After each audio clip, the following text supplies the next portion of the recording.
Morning friends. ఇప్పుడు మనం Aves అనే టాపిక్ మనం చూద్దాం. ఏవ్స్ అంటే బర్డ్స్ని ఏవ్స్ అని పిలుస్తారు. ఈ ఏవ్స్ అనేటటువంటి విభాగంలో మనకి ఏ విధమైన క్వశ్చన్లు వచ్చే అవకాశం ఉంది అని అంటే, ప్రధానంగా the study of birds is called as అని అడుగుతాడు. ది స్టడీ ఆఫ్ బర్డ్స్ గురించి అధ్యయనం చేసే శాస్త్రాన్ని the study of birds is called as ఏంటి అంటే ఆర్నిథాలజీ అని పిలుస్తారు. అంటే పక్షుల గురించి చదివే శాస్త్రాన్ని లేదా పక్షుల గురించి అధ్యయనం చేసే శాస్త్రాన్ని ఆర్నిథాలజీ అంటారు. ఇక్కడ మనం ఏవ్స్ గురించి మనం ముఖ్యంగా ఏం గుర్తుంచుకోవాలంటే, ఇవి మొట్టమొదటి వార్మ్ బ్లడెడ్ యానిమల్స్. ఇంతకుముందు అంతా కూడా మనం చెప్పుకున్నాం.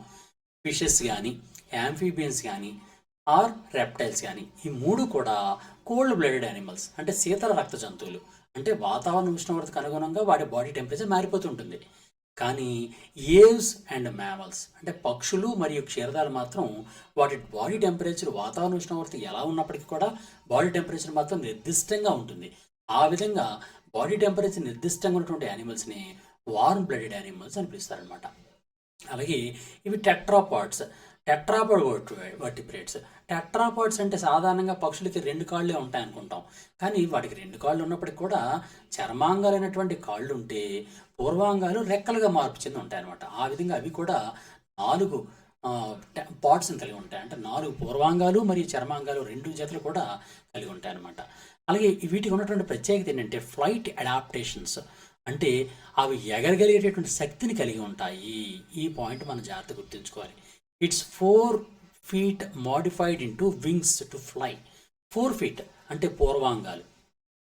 ఏవైతే ముందు అవయవాలు ఉన్నాయో, ముందు భాగాలు ఉన్నాయో, 4 feet ఉన్నాయో, అవి ఎగరడం కోసమని వింగ్స్గా మారిపోయి ఉంటాయన్నమాట.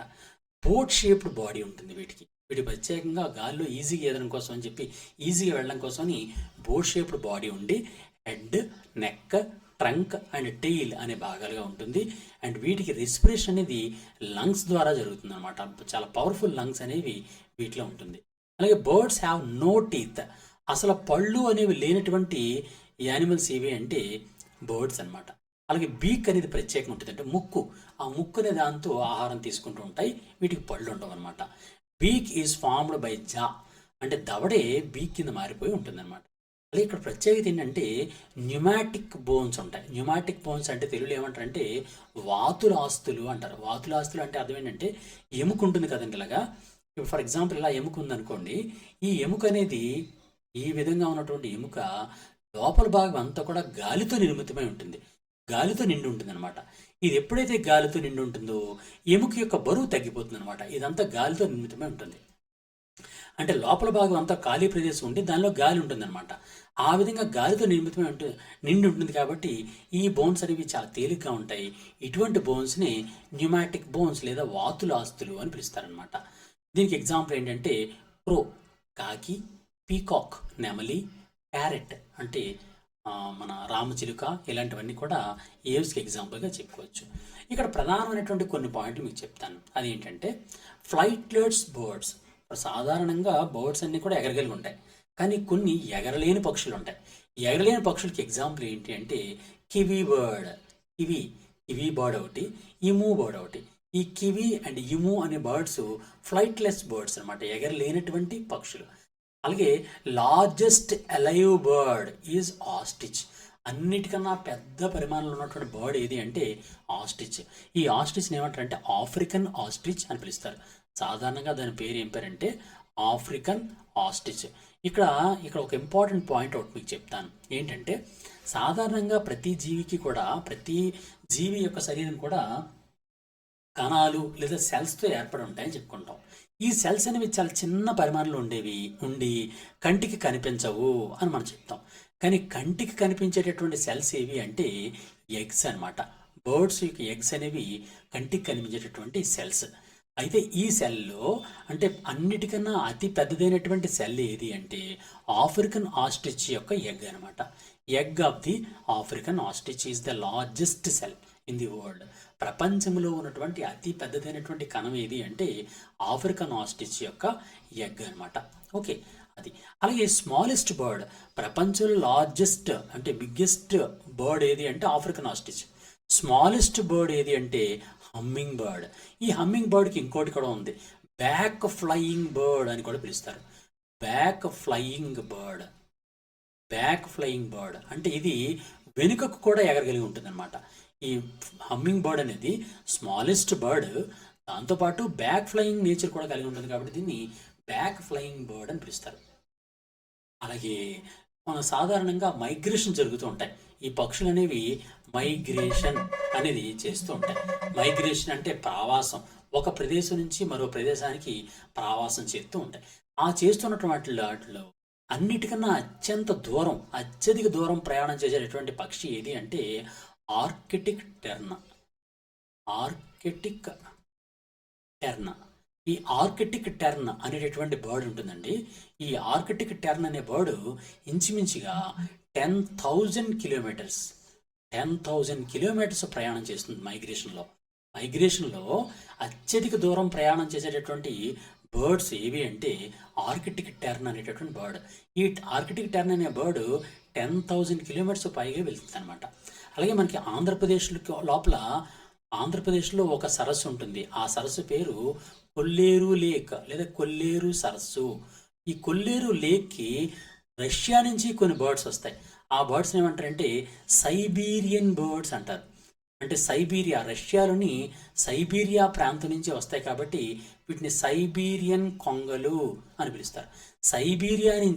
రష్యాలోని సైబీరియా నుంచి కొల్లేరు లేక్కి ప్రవాసం చెందుతూ ఉంటాయి అన్నమాట. ఈ సైబీరియన్ కొంగలు అనేవి ప్రవాసం చేస్తూ ఉంటాయి.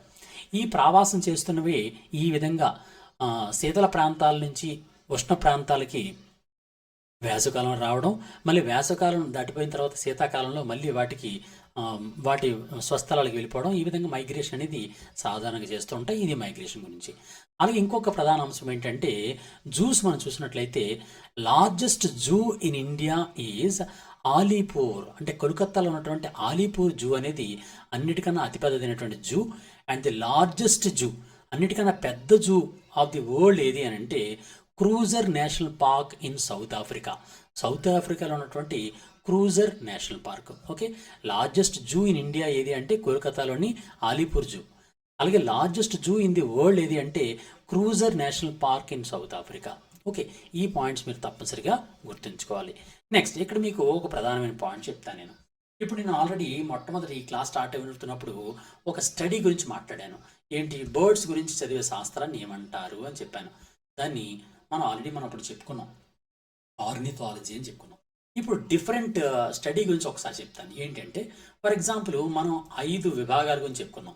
అవి ఏంటంటే fishes, amphibians, reptiles, aves or birds and mammals అని 5 విభాగాల గురించి మనం మాట్లాడుకుంటున్నాం.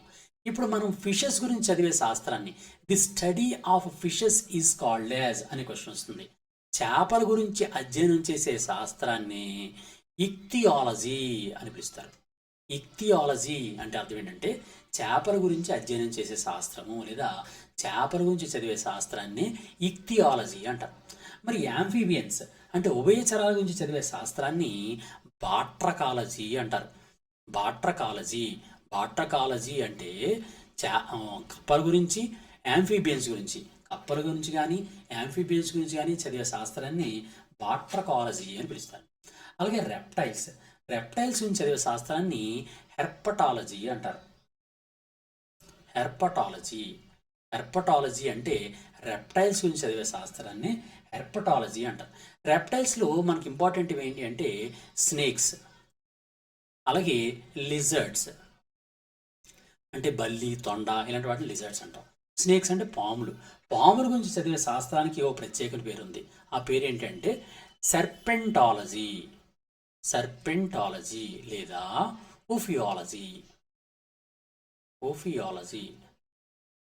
ఓఫియాలజీ అన్న సర్పెంటాలజీ అన్న ది స్టడీ ఆఫ్ స్నేక్స్ అనమాట. అలాగే లిజర్డ్స్ ఉన్నాయి కదండి, లిజర్డ్స్ గురించి చదివే శాస్త్రాన్ని సారాలజీ అంటారు. సారాలజీ అంటే లిజర్డ్స్ గురించి చదివే శాస్త్రం. ఓకే, రెప్టైల్స్ అన్నిటి గురించి చదివే శాస్త్రాన్ని హెర్పటాలజీ అంటారు. అలాగే రెప్టైల్స్లో ఉన్నటువంటి స్నేక్స్ గురించి మాత్రమే చదవడాన్ని సెర్పెంటాలజీ లేదా ఓఫియాలజీ అంటారు. రెప్టైల్స్లోని లిజర్డ్స్ గురించి చదివే శాస్త్రాన్ని సారాలజీ అంటారు. అలాగే ఇందాక మనం చెప్పినట్టుగా ఏవ్స్ అంటే బర్డ్స్ గురించి చదివే శాస్త్రాన్ని ఆర్నిథాలజీ అంటారు. ఆర్నిథాలజీ. అలాగే మ్యామల్స్ గురించి చదివే శాస్త్రాన్ని మెమాలజీ అంటారు. ఓకే, మ్యామాలజీ.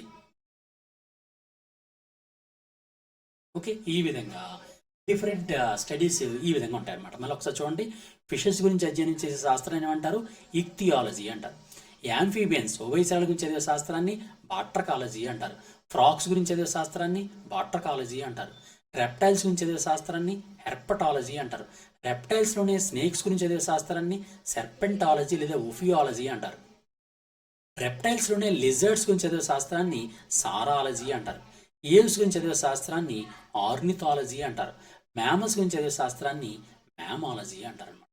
ఈ విధంగా వేరు స్టడీస్, వేరు స్టడీస్ అన్నింటి కూడా ఈ విధంగా మనం తప్పనిసరిగా చదవాలి.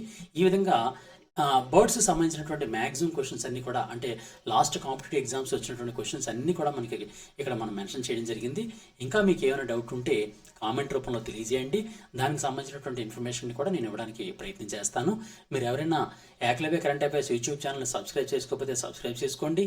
అండ్ మీరు ఎవరైనా సరే గాంధీవం యాప్ని డౌన్లోడ్ చేసుకోకపోతే ప్లే స్టోర్లోకి వెళ్ళి GANDEVIM గాంధీవం అని టైప్ చేస్తే మీకు గాంధీవం యాప్ డౌన్లోడ్ అవుతుంది. దానిలో మ్యాక్సిమం అన్ని ఎగ్జామ్స్కి సంబంధించినటువంటి మీకు గైడెన్స్ కూడా లభిస్తుంది. తప్పనిసరిగా గైడెన్స్ అవంతా డౌన్లోడ్ చేసుకోండి. అంతేకాకుండా మీ మిత్రులు కూడా మన ఏకలవ్య గురించి తెలియజేస్తారని మిమ్మల్ని కోరుకుంటూ all the best. God bless you.